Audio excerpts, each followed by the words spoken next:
So, welcome to our podcast, Design Catalyst Inspiring Collaboration, where design converge, creativity ignites. So, we are graced and thrilled to introduce our guest, E Leen, an architect whose journey has taken her the halls of sustainable design. Thank you very much for joining us today, E Leen. Thank you. Thank you for having me. So, E Leen, your journey is nothing short of an inspiration, especially coming from studies in Italy and your work post-trend housing projects, and it demonstrates a very steadfast commitment to sustainable design and environmental management. Can you share with us what initially drew you to this path? You mean going more towards the sustainability? Sustainability, yes. I think it is how we grew up. I think generally at one point you realize that we are consuming so much waste, and going into architecture itself is terrible that construction actually contributes to the most carbon footprint in the world, and it's just somehow you ask, do you want to leave the place better or at least not do any more harm to it? So how I started is that I was very, very interested in zero waste design, in construction management that is efficient, effective, and there's no way to get there unless you know. So having taken a full conventional architecture course, I felt that we are completely not equipped at all to do if you want to do more. Hence, that's why I pursued and went into building engineering. So it's a full study on environmental engineering, and really it departs from the notion of design and architecture. It now comes into the most scientific part about it, and I think that in our country is really lacking even now, because the whole idea about greenwashing is that everybody wants to be green, but the notions behind it is never intentional. It's always a byproduct. So that's how I got interested in doing what we're doing right now. Amazing. So when you started, and I think in one of your, either it was your page or even can you elaborate more on the philosophy on each of your projects that you have done? Do you diversify your philosophy, or do you stick to a particular philosophy that has carried you through, all these projects that you've done? I think subconsciously it happens. I do not really do it intentionally or think, okay, this project, what is the approach? However, somehow it always ends up to be of a similar nature, and that part, I think it's always about people. It's always very cultural, because I believe that we are into the business of placemaking, and placemaking means it's for the people. So it's a very, very natural attempt, and it just comes naturally. I think you do need to have that in you to be able to pick things up, and I do not fancy I don't set out to do iconic buildings, monuments and beautiful interiors and all. I always start the other way, generally looking at context, people, and then finding the stories and build it up, and that becomes a very strong concept. Yeah, I think storytelling is important, like you had said previously. And that storytelling is what anchors the client or whoever is looking through the project and seeing, how they add value to the design. So for students, especially when currently with their projects and currently in university, it's important that they learn the art of storytelling. What did you say? Yeah, and when did you actually learn about the art of storytelling? Was it during your school times, or was it during your college times, or was it like once you've gotten into the industry? Was there a specific incident or that sort of triggered that storytelling? I think my degree, generally my first education in architecture was very important. So I did speak a little bit about the first year, And this really I have to give credit to UTM because they are very arts-based course, and there's no shortcuts. So I always remember that I think the first few weeks we were just drawing lines, and then you have to present your lines. Seriously, it's like, okay, which every type of pencil you have to know the weight, and you draw lines and draw lines and draw lines, and then you need to find the fun in it. And somehow I think the professors and lecturers there are really amazing in drawing out from the start, from the first year. They are able to draw out our passion and what we are good at, even at that, and they put us into studio units where then they make it our strength. And for me, I read a lot, so I've always find that it's so nice, from things that you read, philosophies, books, stories, and somehow you can bring it out and relate it to when you are presenting, you're doing your designs in buildings, and you're doing anything at all, a table, you design furniture, little things, and it just adds so much more content, and somehow it becomes relatable. Nobody can relate to your beautiful buildings if there's no story behind it. I think that's my point. When you told me about this story where lines, Yeah. I recalled my whole semester in the US, because I remember going Yeah. from Malaysia to US. Number one, it was already a culture shock, and then number two is the way they do things. Right, I remember the first semester was basically my lecturer Pilar. She was telling me, look, you need to use your pencil and Yeah. draw lines. Yeah. Right, so there was like in a vellum paper you had to draw endless lines, and then dash lines, Yeah. and then you had like diagonal lines, parallel lines, and all of these things. I hope they're still doing that in schools now. We hope, right? So that is sort of the anchor that sort of starts off with. At first, as a student, I was like, why do we need to draw lines? Why do we draw lines? And even now, if you ask the students in technical drawing to draw lines, that's the same sort of question they'll ask, Miss, why do we need to draw the lines? Or what is the necessity? But for us, especially in UW, our program in the environment, we focus on the soft skills first, the first semester, before going through, computer skills and navigating through AI and stuff like that. So that is very much very important as well. Okay, another valuable sort of advice. This is advice that you would give to. Let's start with students first. Advice that you would give to students who are undergoing a degree or a diploma program in design. What would that advice be like? I think my advice generally is to get out of your comfort zone. It's so important because you have not found yourself yet. So it is so important to keep trying. And I always say this all the time, is that we all have to pick up. Sometimes design comes a lot from our subconscious, our ability to observe.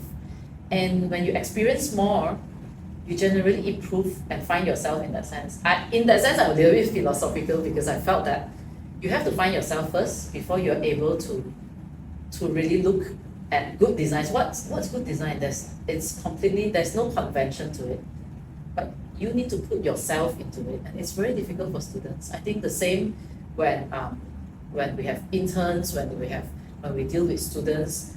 Generally, you have to stop certain times, even how you ask a question, for example, it's not what do you want me to do. That is really a big no-no, and it's terrible because, and if we switch the conversation around and it becomes, I think we should, you actually put yourself in a position that you feel empowered and you're more confident to push the boundaries. And I think students do have to put in the hard work also, especially when it comes to research, talking to people. That is, I think, the sad part about the world now is that you can do everything in front of your PC. Yes, that is the sad part. Everything, even research. Yeah. You want to go into the site, go to Google Maps Yeah. instead of actually going and connecting with people who are there. We had this group of students who did Siaboy, design for Siaboy. So instead of going to the site and talking to people that are surrounding there, asking them, the existing building they are, what are the conditions, and what could they improve on. They just did a research online, and then I just literally sent them out to site and said, don't come back until you give me your information from the people that you have actually interviewed. Right. So now that was for our students, right? So for the students who are thinking of delving into architecture or interior architecture. Means not student yet? Not student yet. So like say for an example, these are students who are like the last year of high school. What would you tell them about this field? Being that you went through the education and you're now in the field, what would you tell these students? Truth be told, don't do it. No, I'm never going to let my kid do this. No, but we have a lot of students, high school students who come by who say, can I just come here for a week or two and experience what it is and all. Well, I'm very proud to say that all through the years, after their 2 weeks with us, they all went ahead and did their education in architecture. But back to your question, I think go for it. because there's many reasons you end up in an industry, and even if you're half in, you realize it's not for you. The good thing about architecture, about design, about interior design, all this, you equip yourself with skills and you can do something else. I mean, we have numerous people who's out there who's not doing architecture but taken the course, and generally you train yourself to be so resilient. It is a course that really needs the grit and resilience. True. Yeah. So I totally agree with that. So that is for our sort of student group. For the educators that are now teaching, right, may it be conservation or just pure architecture, interior design, being that you've also experienced intern from various schools and so on, without mentioning schools, Yeah. what would your advice be to those educators? What would you tell them to either focus on or pivot and tell them not, what is those things that you tell them, no, you don't do that anymore? What would that look like? I'm a little bit biased with educators because over the years, I think things have not been that great, especially with students and all. And generally, to educators, I think put in the effort. Yeah, day in and day out, it may be like different students coming in and out. But I think if you do not have the passion, it's very hard to inspire your students. That is so important, and educators have to stay above and beyond, and that means do not stop learning. I think it's so important. Like now, if we look at courses in universities and all, it is so important that educators have a very clear dynamic of what they want to portray, and getting the kids ready to be out in the real world is so important. I think that is always a miss, right? You have checklists and yes, fulfill courses, you have marks and gradings, but we forget completely how to bring them up another level and build their confidence, find out who they are, gauge their communication skills. That's so important, right? Where you must be able to communicate, and it's very sad when education leaves the classroom and then people cannot survive. I think we struggle a lot, and this industry is taking a big hit because of education. And for me, being from a local university, I always fight for local education and local graduates. Unfortunately, to date, it is really, there's a very, very big divide, I have to say. Yeah. So educators need to back up. Sorry. No worries. Completely understood. Yeah. The bridging the gap is what's very, it's necessary. Bridging the gap. Not because preparing, the preparation is not there. for them when they leave, right? Correct. The preparation for them when they leave. Because I also see the way the teaching methodology that's done in Malaysia compared to in the US or Malaysia compared to Australia, it's very different in how they approach, in how they set up the specific studio too, and how we are so sometimes there are some schools or education background where you are spoon feeding them. Yeah. So when you put them into that environment where they go out, they don't have any navigation. They don't know, the bearings are lost. Because they're waiting for someone to give them direction, they're waiting for someone to spoon feed them, which is not supposed to be. That is not the scenario ideally that we're looking at when we send them out. And I think in design studios it's a very personal kind of education and approach. You cannot have a one solution that fits all. I think that's where our education fails actually, in that sense, for architecture, because you are supposed to build the individual strengths. You want graduates to come out as individuals and not part of the masses. You know, this is not an industry that is a cookie cutter kind of industry. You go into a factory and you repeat and there's a process. So thinking beyond that is so important. Yes, definitely, because even the studios that I've teaching before, we can't give them a brief and say, look, this is a particular brief, go and do it. That is one to learn how to engage and get knowledge and get your research done and try to fit in. But as an individual, you know, what is your style? What are you focusing on?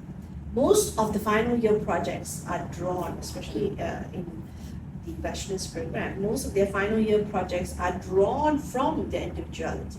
So I have a student who has a mom who is a indigenous and dad was Chinese. So she has drawn that out, and then she's just discovered, okay, I should do a center to educate people on this and this, and then identify the site for it and why that particular site. Is it because, you know, people have been, most of their people are sort of located there and so on. So I think that customization of studio is very important for the students nowadays, and going into that direction.